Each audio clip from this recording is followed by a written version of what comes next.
Ja nemam pozitivan stav o animalnim masnoćama, znači životinjskoj masti.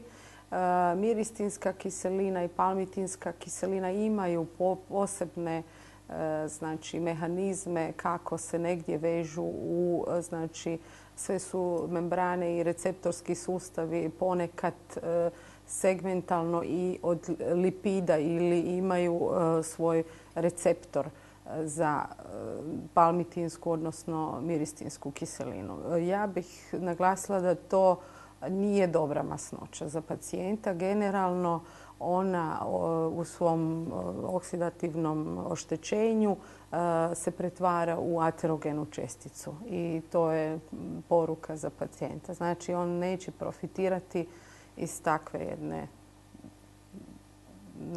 loše prehrane. Pojedine komponente u minimalnim količinama jesu pozitivne, ali nisu preporučljive za svakodnevni unos.